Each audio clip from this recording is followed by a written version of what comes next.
Hello friends, आज आम्ही एक खास प्रवास करत आहोत. आमच्या ऑफिस फ्रेंडचा साखरपुडा आहे आणि तो आहे येवल्यात. येवला कुठं आलं तर नाशिक जिल्ह्यामध्ये येवला गाव आहे. तर आम्ही पुण्याहून निघालो. आम्ही 5 जण होतो आणि हो, गाडीने जातो आहे म्हणजे धमाल आलीच. प्रेम कधी कुठे भेटेल हे आपल्याला माहीत नसतं, पण एकदा भेटलं ना की मग आयुष्याच्या प्रत्येक वळणावर त्याची साथ हवीच हवी. प्रेम असावं तर असं, जे प्रत्येक वाटेवर, प्रत्येक क्षणी निसर्गाचा सारखं शांत, सुंदर आणि साथ देणारं. आज आम्ही निघालोय एक सुंदर प्रवासाला. या डोंगराच्या कुशीतून, हिरवळीच्या संगतीने एका नव्या नात्याची सुरुवात साक्षीदार व्हायला.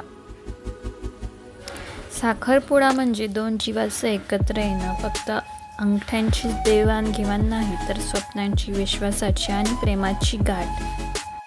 डोंगरांमधून वळणावळणाचा रस्ता, हवेत गारवा आणि मनात एक वेगळीच उत्सुकता. कधीकधी प्रवास फक्त ठिकाणापर्यंत नसतो, तर तो असतो एका नव्या नात्याच्या सुरुवातीपर्यंत. हे ढग, हे आभाळ, हे रस्ते सगळे साक्षीदार होते आजच्या त्या दोघांच्या गाठीला. तर आम्ही समृद्धी महामार्गाने गेलो, कारण आम्हाला लवकर पोचायचं होतं आणि वातावरण एकदम छान होतं. आज त्या दोघांसाठी हा निसर्गही खुलला आहे. त्यांच्या प्रेमाची सुरुवात जणू स्वर्गातच झाली. आमचा प्रवास पुण्याहून सुरू झाला, पण नजरेने प्रत्येक वळणावर वेगळंच काही टिपलं. येवला नाव ऐकलं होतं, पण जेव्हा पोचलो तेव्हा जाणवलं की ही फक्त जागा नाही, ही आठवण बनणारी आहे. फायनली आम्ही येवला गावात एंटर केलं.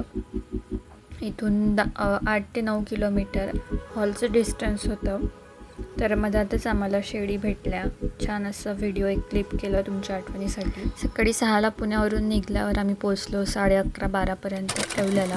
फायनली नवरीची एंट्री झाली होती, म्हणजे ज्योतीची एंट्री झाली होती. अखेर तो क्षण आला. सगळ्यांच्या नजरा एका सुंदर दिशेकडे वळल्या.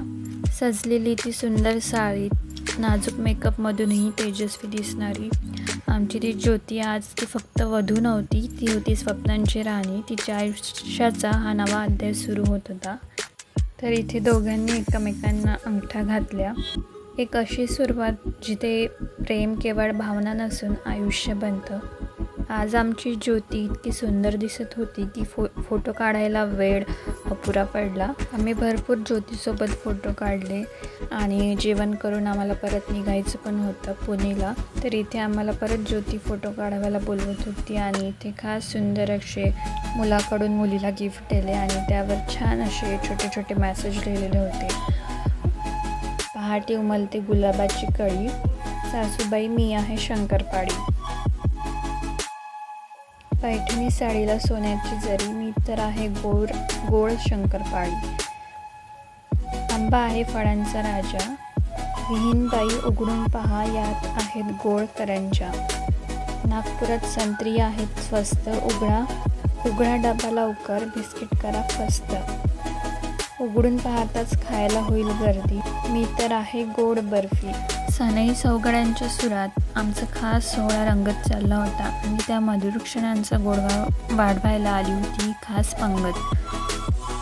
गरमागरम पुरी, मसालेदार भाजी, गुलाबजाम आणि वरण भाताचं घरचं चविष्ट जेवण.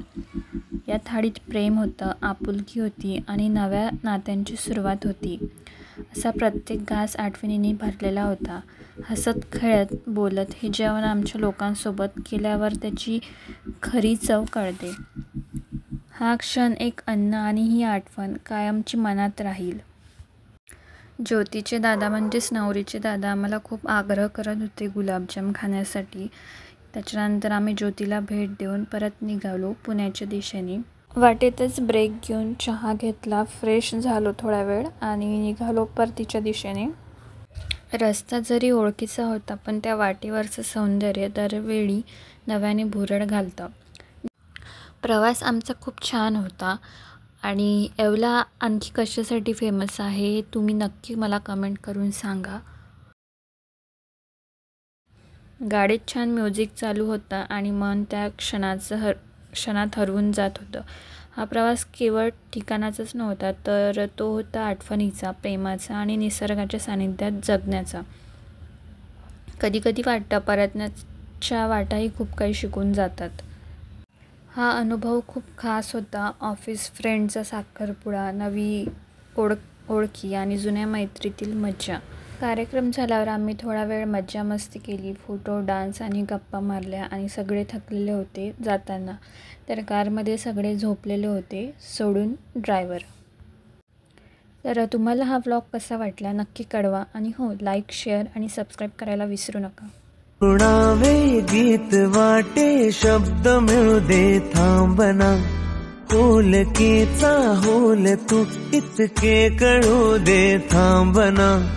गुंतलेला श्वास हा सोडवू दे थांबना. तोल माझा सावरू दे थांबना. थांबना थांबना.